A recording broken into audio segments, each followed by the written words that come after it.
La Tunisie mise sur un tourisme hygiénique et local pour sauver sa saison.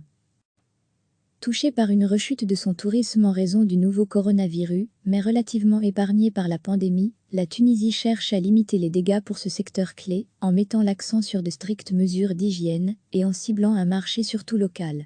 Le tourisme tunisien souffre d'un manque à gagner de 6 milliards de dinars, 2 milliards d'euros, à cause de la pandémie de Covid-19, estime l'Office national du tourisme tunisien, ONTT, avec 400 000 emplois menacés, au moment où le pays est déjà plongé dans une situation économique et sociale difficile.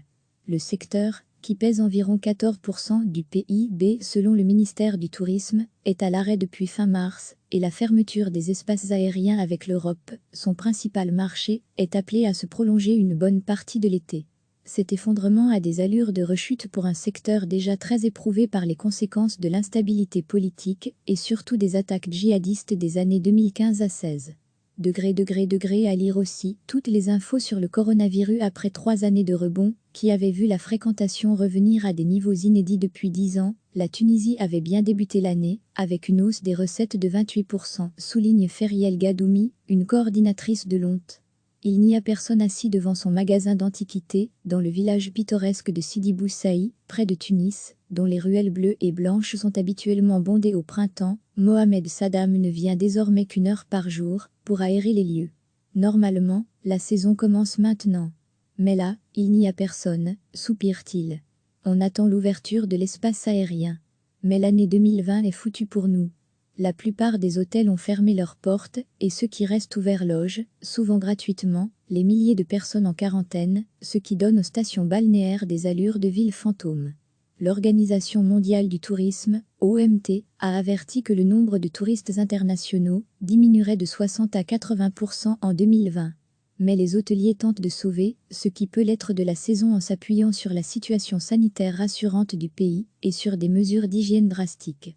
La Tunisie est l'un des pays méditerranéens les moins touchés par la pandémie, avec un bilan officiel de 45 décès.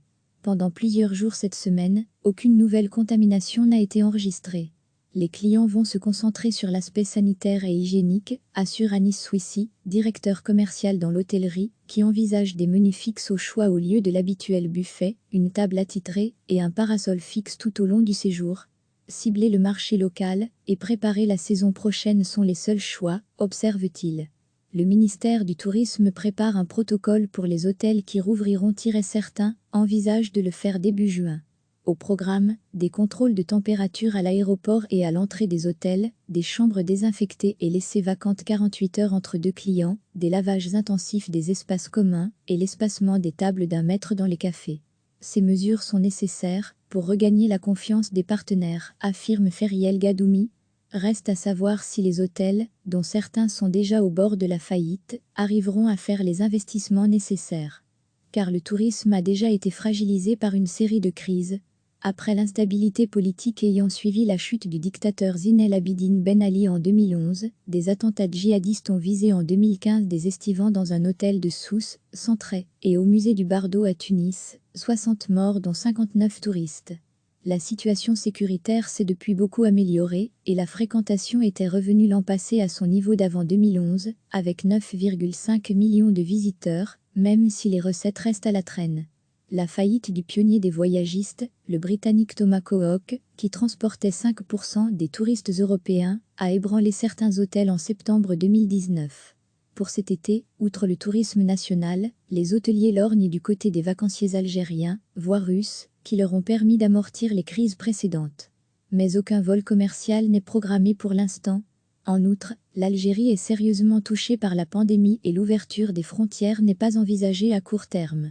Les Tunisiens, eux, ne représentent que 20% des touristes, et beaucoup ont vu leurs revenus et jours de congé fondre durant le confinement. Quant aux quelques dizaines de milliers d'étrangers bloqués en Tunisie pour l'été, leur présence ne devrait guère suffire à sauver la saison.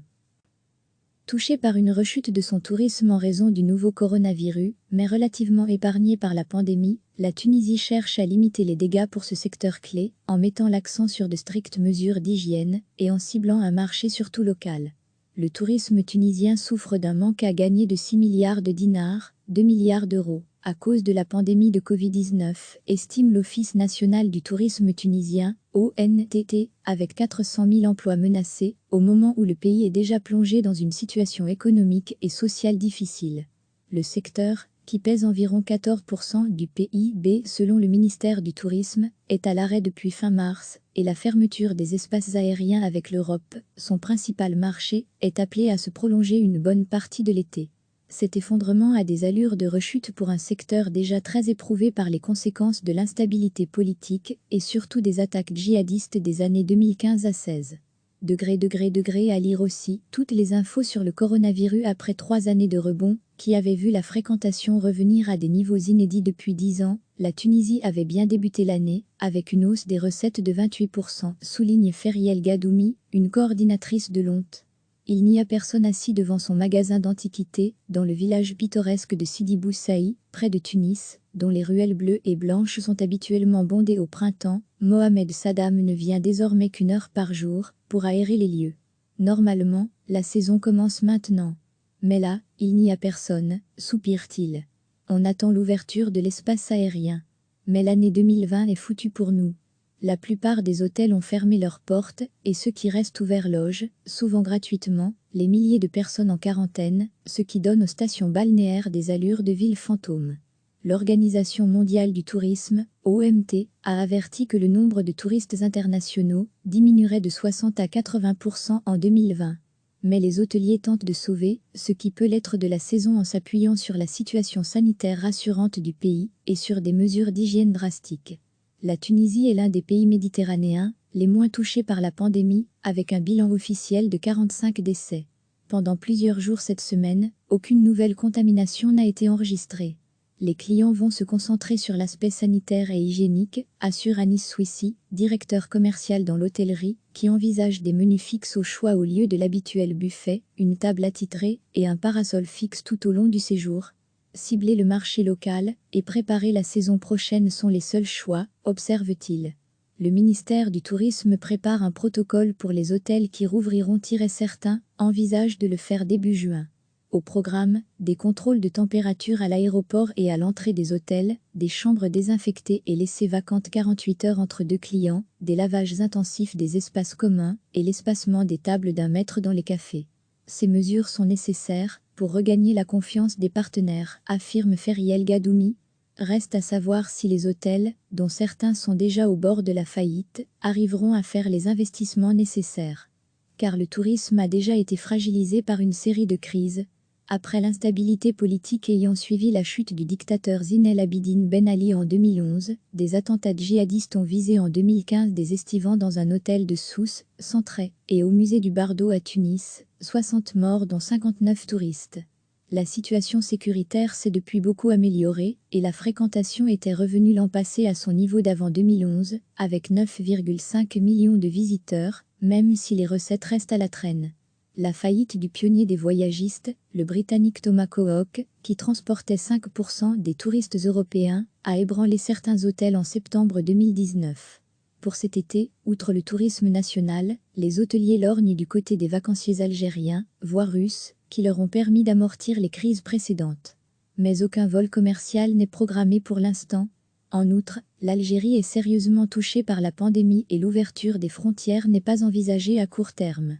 Les Tunisiens, eux, ne représentent que 20% des touristes, et beaucoup ont vu leurs revenus et jours de congé fondre durant le confinement.